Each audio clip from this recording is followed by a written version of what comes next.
Welcome to the Profit Answer Man, Brad Sugars. It's great to have you join us today. Oh, g'day, Rocky. Good to be here. Can you share a little bit about yourself and your business? Well, other than everything you just bragged about me in the intro, family man, 5 kids, live in Las Vegas, Australian, obviously by accent and birth. What am I now? 51. What do we do? We run, I own major shares, or I'm on the board of like the majority owner of 11 companies. I run those in 2 days a week. That's why I work Tuesdays and Thursdays. And our main company I'm known for is this one, ActionCOACH. Other than the 17 books, I guess that's probably where I'm most well known. And that's now, what, 1,100 offices in 83 countries, including 3 communist countries, China, Vietnam, and Russia. So it's kind of cool to be entrepreneur teaching in communist countries, as well as all the other countries we operate in. So you said something that I think everyone wants the ability to do. How do you run all these companies in 2 days? Build good people. Build people, they build the business. I think Zig Ziglar taught it that way back when. And I'm just a very big proponent of, if you can build great CEOs, they can run great companies. So whether it's someone who is my business partner, who is the CEO running the business, or whether it's someone I've employed and built into a great CEO, millionaires want to be the CEO. Billionaires want to have CEOs. There's a big difference in the two. Some people want to run a business, and that's a business person. You're not an entrepreneur if you run one business. You're an entrepreneur if you run multiple companies. Entrepreneurs buy, build, and sell companies. Business owners run one company. In fact, most people aren't even business owners when they run one company. Most people are employees of their own business. Therefore, they're not an owner. You're not an owner until you build what I teach, and that is a commercial, profitable enterprise that runs without you. If you have to show up, it's not a business, it's a job, and you work for an idiot. That's usually the case. So you thought you worked for an idiot before, now it's like, dang, no, I know I do. But we all start out there. I mean, I did. I had to start out working for myself, working 24 hours a day, 7 days a week, doing the stuff. So what do you find that most business owners struggle with then? All of the above. It's different. Rocky, some business owners come from like an accounting background, so they're real good at the operations and the finance side of it. Some come from a sales background, so they're great at getting customers and doing all of that sort of thing, but the operations and maybe administration struggles. Others are like engineers and they're geniuses at the product and that sort of thing, but they struggle with the marketing and sales. So there's a combination. If I was to put it into one category, it'd be growth. Business owners struggle with growth. I was chatting with 2 business owners this morning, and if I can be blunt, their goal was to make wages. Their goal was to pay the bills. Their goal was to keep the business running. And if that's your goal, that's what you achieve. Your goal needs to be financial freedom. Your goal needs to be a business that works without you. Your goal needs to be something that you can take global or you can take international. People set their business goals based on their own personal needs and wants rather than the market size, rather than the available market share and all of those things. So I think the biggest challenge is that, and a lot of your listeners will fall into this trap. When someone says, oh, what do you do? They say, I own my own small business. And the fact that they use the word small is a killer. Don't use that word. You own your own big business. It's just not there yet, A lot of mindset. Well, mindset's one thing. You can write $1 million business plan, or you can write $100 million business plan. It takes same number of pages and same number of hours. It's no different. The challenge is when people, and what kills me though, Rocky, is they come from this corporate world where they've run $100 million enterprise, and they come to their own business and they say, well, I want to make 200,000 the first year or 500,000. Like, dude, you're doing 100 million. What about that model doesn't translate when it's yours type thing? But there's an emotional aspect to that too, Rocky. And whenever I talk with all of our clients at ActionCOACH who really had massive breakthroughs, what I see was that they had to learn the ability to trust their people, the ability to let go, the ability to allow their people to do the job for them. And that goes back to your initial question, how does How do I get to be in that position? Because I trust my people. I've built my people. Now we definitely have systems and things in place to make sure that there's abilities to do that. But I think that too many people are struggling with the concept of their business being bigger than them, their business being separate to them, their business not being them. Like the stupidest mistake I used to make when I first started in business, I'd say to people, listen, I'm the owner. I'm always here. Call me anytime. And of course, how dumb was I thinking that was the right way to grow a business? No, that was the right way to grow a trap for myself so that I could never leave. I trained my customers to only buy from me if I showed up. But I was new into business. I was a 20-year-old kid. I didn't know what I was doing. I had to learn it the same as everybody else does. Now, luckily enough, with my team of coaches around the world and all the books, other people get to learn from my mistakes. They don't have to do it themselves. And I know you said that, get the business to work for you so you don't have to. And that's what we talk. Get out of the way, create the systems and processes, and then manage the systems and processes and let the people do the work. Well, that comes back to sort of leadership and management. Management is a system and leadership is an art form.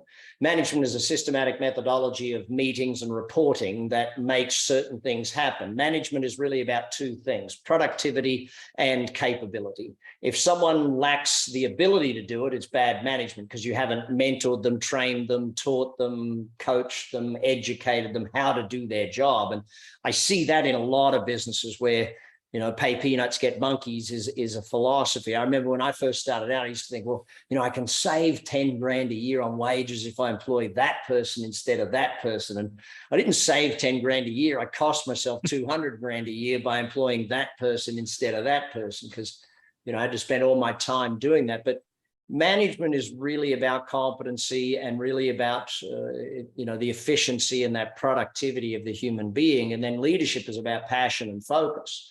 And so you have to learn those two art forms, or the art form of leadership and the system of management. And it's one of the things my coaches work with business owners on, because they get so into reactively managing their business that all they seem to ever do is put out fires. And, our way of doing it is the opposite of that. It's about being proactive so that you can build the humans, coach them, mentor them, educate them, make yourself useless, make that person better at the job than you are, or hire someone better at the job than you are. I heard someone said to me the other day, Rocky, and it blew my mind, like how small they're thinking. Or they said, I didn't hire that guy. He was overqualified. I'm like, but if he's just qualified and your business grows, then he's underqualified. And it's like, you got to hire people who are overqualified. Let's say I went out and bought a business tomorrow and that business was doing 5 million a year and I wanted it to do 200 million a year. I don't go and hire a gal that's run a $5 million a year business. I go and hire the gal that's already run a $200 million a year business in that space and say, great, hey, do what you did to the last one to this one, will you? Excellent, off you go. So when you sit down, you're working with the CEOs who are running these companies. Mm-hmm. What is it that when you sit with them, what are you looking for? Like, how do you determine whether they're doing a good job or they need improvement? Oh, dang, there's so many different ways to look at that. If I go through, so when I'm talking with CEOs, this is my latest one called Pulling Profits Out of a Hat. We go through 5 core disciplines: strategy, business development, people, execution, and mission. So we'll rate them on the 5 different areas. So if we look at the mission, how clear is the mission of the organization? How much do the customers love buying from you? And how much do people love coming to work? Is there a clear mission of where you're going and what you're doing? And is it about more than money? Because if it's only about money, no one wants to be a part of that anymore. The millennial generation have taught us one very clear thing, and that is why you go to work and why you do business is just as or more important than what you do and how you do it, sort of thing. And then you look at execution. So I look at their management systems, I look at their planning systems, and I look at their actual systemization of the organization. I was with a CEO of a fairly large company about 4 weeks ago, and I was on vacation and I just sat next to this guy at a bar, and he said, yeah, look, my people, I don't know, they're always up and down. There's no consistency amongst them. I said, really? What checklists do they have to follow for that? He said, checklists? We don't have any checklists. I said, well, there you go. It's like, Pilot has a checklist. Guess why? They like to succeed 100% of the time. So it's not complex. And then if I'm looking at their people, what I'm looking at is their growth plan for their people. What's the longevity of their people? Are people graduating through the organization? Those sorts of questions of retention, of staffing, and growth of staffing, and staff engagement into the organization type thing. And then business development, I'll look at their sales, their marketing, and their customer service strategies. And, if you look at their marketing and they're not generating enough leads, then they can't be profitable. Lead generation is vital to grow a business. Repeat business is vital to grow a business. My formula of which was in my first book, which you've got sitting right behind you on the shelf there, Instant Cash Flow. So I printed that book, 25 odd years ago now, where it talks about leads by conversion equals customers, customers by number of transactions by average sale equals revenues, revenues by profit, by margins equals profits. And that whole formulaic approach to marketing and sales and customer service is what we examine. So we look at the numbers in there, and then we look at the strategies. And then ultimately strategy comes down to a simple question: is the business built for exponential growth? Is the business built in a manner and with a strategy where you can open up multiple offices a year? Can you look at a normal sandwich shop and it's sort of sitting over there running one business, and the guy or the gal running it is struggling to turn out enough sandwiches for the day, whereas Subway is opening 5 new stores somewhere on the planet every single day. So which strategy do you have? It's like, you could go into the music business and be a drummer in a band, for instance. You could be a drummer in a band. You're in the music business, or you can be a teacher of drumming. Or you could go into the music business and be the manager of a band. Or you could have a venue that's in the music business. Or you could be Apple, who is in the music business. They don't make any music. All they do is have a platform to sell the music. They take 30 cents on the dollar of every single piece of music ever sold. Or you rent it by paying you $15 a month to rent the music on Apple Music type thing. So you can be whatever strategy you like. One of them, you're the drummer in the band. The other, you're Apple. It's different strategies for different people. So that's really what we look at when we sit with a business owner, is examining those 5 core areas. And in order to do that, you have to have the numbers, and they've got to be on a dashboard so that you can measure and say yes, no, and how did we compare to the goal?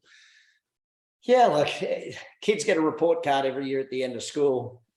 Businesses need a report card a little more often than that, but that's where, look, business owners get into trouble when they make decisions based on their gut feel.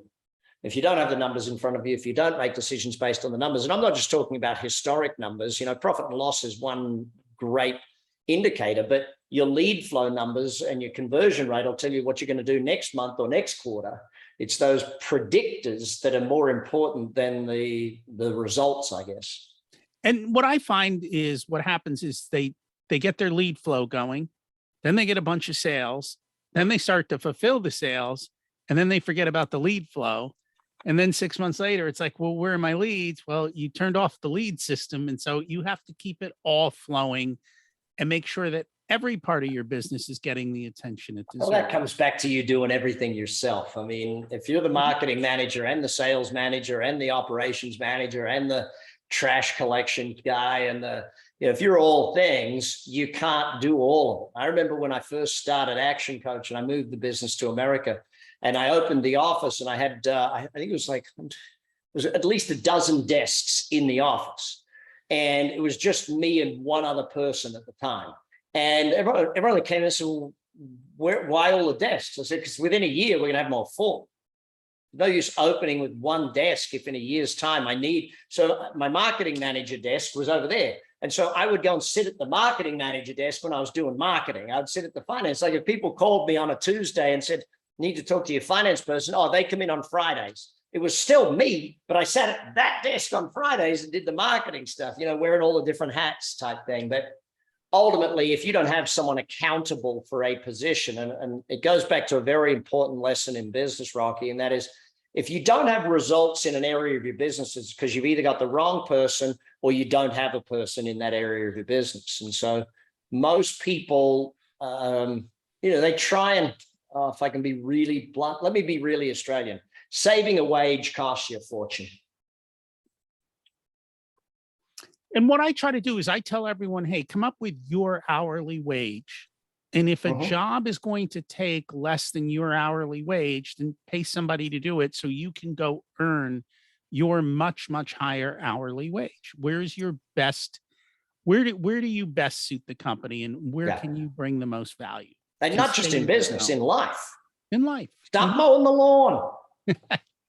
Pay a guy to mow the lawn and do some work stuff in that time, or spend time with family type thing. You know, it's, and most of the most profitable segment of a business is in sales, you know, making sales, bringing in new customers that stay with you for a long period of time. That's where, you know, every business owner that I ever meet that doesn't focus on sales, if you're not the rainmaker, you better have a few really good employees that are rainmakers. You need more rainmakers than you need ops people. So very important. It doesn't start until the sale is made. That's where it all begins. So the big question everyone always asks is, how do I become more profitable? Well, two ways: spend less or make more. Not hard, you know, but I'll give you my formula for profit. Repeat business equals profit. If you're not getting repeat business, you're not making money. It costs money. That's why I wrote the book, Buying Customers, because it costs money to buy a customer. Your marketing budget is allocated to the acquisition of lifetime customers. So you have to buy them. Now, by the time you've purchased a new customer, rarely is there profit in that first transaction. So the repeat business is where the profit is. And so unless you're really focused on repeat business, your profitability is going to diminish. Now, that doesn't discount the other 4 areas of my 5 ways, the leads and conversion and all that sort of stuff. But the real profit in business is keeping your customers long term and, you know, making sure they buy from you forever and ever and ever. And then you can probably increase prices if they like you. Yeah, if they like you, you can increase value over time, and you have to increase value over time. You know, if you don't increase value over time, you end up like a bad hotel. Do you remember, Rocky, like you're old enough to remember, like me, the gray head, no head crew, when hotels had dial-up internet? Do you remember that? When you went in and they had dial-up, or even before that, they didn't have dial-up internet. Then they got dial-up internet in your room and you're like, wow, this hotel's got dial-up internet. And it was $7,000 a night to be able to use dial-up internet. It was not cheap. You know, gradually we reach a point where now you better have free internet, you better have free Wi-Fi, and I better not have to sign on to anything or put my details in. You see, over time, everything has to be better. You look at an automobile, the price of cars has not really increased that much, but what you get for your money has increased dramatically over the period of time. And so what we look at is that you must be innovating, you must be getting better, or you get left behind.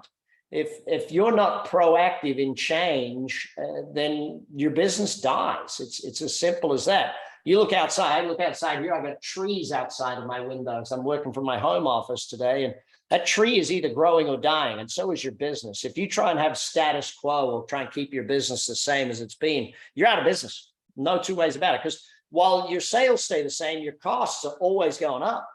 So eventually you're out of business. It might last 2-3 years, but eventually you're gone. Or someone's innovating and taking your business. Yeah, well, that's how come you're out of business. Yeah, you're out of business because someone else beat you. Someone else beat you. It's a constant thing. And this all comes down to taking action. And I mean, that's the name of your company, right? ActionCOACH. The coach is ActionCOACH. It's one of the things that I find is most people, they don't take appropriate action. They're busy doing busy stuff, but they're not really taking action to move their business forward. Yeah, look, I can't blame them for that, Rocky, because people do the best they can with what they know how. And the challenge is that most business people are so busy doing the do that they don't have the time or energy to learn what's the next phase. Even I imagine people listening to this podcast right now, listen to it while they're driving or listening to it while they're doing something else, because they just don't have the time to allocate because of that. Now, that being said, your job as a business owner is to become a better business owner. That's your job. Your job is to keep getting better at business, to keep systematizing. I remember when I first fell in love with systemization, I remember reading Gerber's book, The E Myth, and thinking, okay, I got to do this. I got to be like McDonald's. I got to do systems. And what I worked out, though, is that every time I built a system, it saved me 5 or 10 minutes a day. And I would buy back 5 or 10, even if it saved me 10 minutes a week, I'm still buying back 10 minutes a week, 5 minutes a week, 10 minutes a week, an hour a week, a day a week, whatever it might be. So I took charge of my time. One of the reasons ActionCOACH works, one of the reasons we work is that we hold business owners accountable to growth, not just to paying the bills. If you tell me your goal is X, then we hold you accountable to achieving X type thing. And so if you look at a big business has a massive advantage over small business. It's called a board of directors. That board of directors will kick the CEO out if they don't grow the business, increase the value, and increase the profitability. The problem for most small businesses, if I go back to your first question of the day, what's the biggest challenge for small business? The biggest challenge is the owner is also the CEO. And they do it, and they're doing an awful job at both of them. They lie to each other. Like, I'm the CEO. Oh, yes, Mr. Owner, I did the hardest work possible this week. I worked so hard, it's amazing. Oh, yes, you did, Mr. CEO. You're the best CEO we've ever had. If I owned that business, like do you imagine someone listening to this podcast, I own your business all of a sudden. How long do you think you'll keep your job running your business if I owned it type thing? Do you think you'd be fired today or yesterday? You know, and that's the thing, Rocky, that you've got to get better. Business doesn't get easier. You got to get better at it. Sales is never going to get easier. You got to get better at it. Marketing's never going to get easier. You got to get better at it. Or you got to hire people who are real dang good at it. You know, I know in one of our companies, we just hired a new marketing manager, and I'm pretty dang good at marketing, but there's certain things she's talking to me about, and I'm just going, oh my God, I have no idea of that stuff. Thank God I hired you. Now our company is better at marketing. I don't need to be better at marketing. I need to hire people better than me at marketing so that marketing just gets done whether I'm there or not. And that's a big part of business. It's what we talk about. Get yourself out of the way. The more involved you are, the less valuable your business is. Well, that comes down to value. You know, look, ultimately, when we first start coaching a business owner, we ask them one question. What's your ultimate goal? And they don't really even know what their ultimate goal is. So I tell them, well, your ultimate goal is to sell the business. They say, I don't want to sell it. Yeah. You say that now. Your ultimate goal one day is to have a saleable asset, a business that works without you, that is valued at a certain amount. You will finish the business. And by finish, I mean, it will run without you. Whether you show up or not, the business runs, the business grows. It grows. In fact, I know when I first left ActionCOACH, my CEO who ran it, the business grew faster with me out of there than it did with me in there, which, you know, is both ego bruising, but heartwarming and wallet warming too at the same time.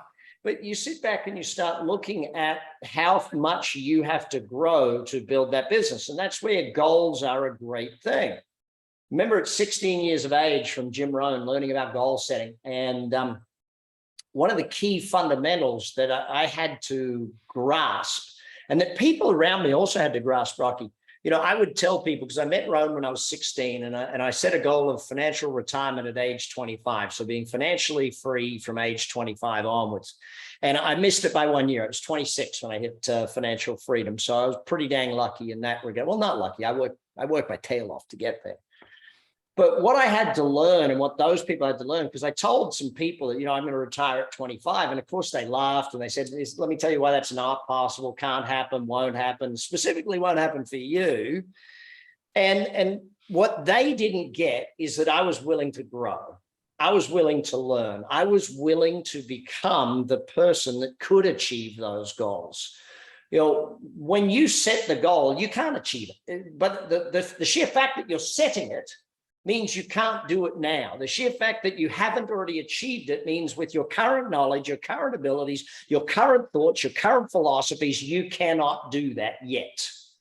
But by the fact that you set the goal, it now gives you, my formula for success is pretty simple. Dream, goal, learn, plan, act. Got to have big dreams. Dreams turn into goals. Goals turn into learning. So when you set a goal, you say, okay, my goal is to run a marathon. Okay, I better learn how to run a marathon. I better practice. I better train. I better get good at it. I better join a team of runners. I better get a coach. I better study. I better change my diet. I better change my habits. because I want to hit this goal. So I have to learn all of those things. Then I write a plan, then I take action. And so I don't know what got on me that subject on Rocky, but that's where I ended up.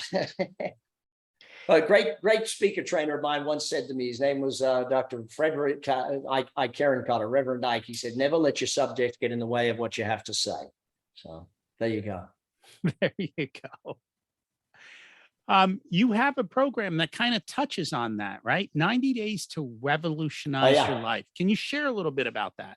Yeah, when I hit 50, I decided I built a TV studio and I went into my office every day for 90 days and I filmed 30 days in a row on business, 30 days in a row. And we got it down to a half an hour each day. So it's 30 minutes a day for 30 days on business, 30 minutes a day on life and the success principles of life, and 30 minutes a day on wealth and how to create wealth for yourself. And so by doing that, what I said to people was, listen, in 90 days, I'm going to 100% change the way you think. This morning, I was on a call with people who've just graduated the 30-day challenge on the life one. So it's 30 days on life. And one of the guys just sat there and he said, Brad, I don't know how to explain this, but before I thought this was my ceiling. Now I see this is where I can go to in 30 days. I said, great. 60 days from now, I want you to tell me where you think you can go. You got 60 more days of this to see how far. And so that's my challenge to people. If you want to dramatically change your life, you got to dramatically change your thinking. And to do that, I looked at, well, what's the fastest way I can dramatically change someone's thinking? Now, people say, oh, why only a half hour a day? Because more than that would there's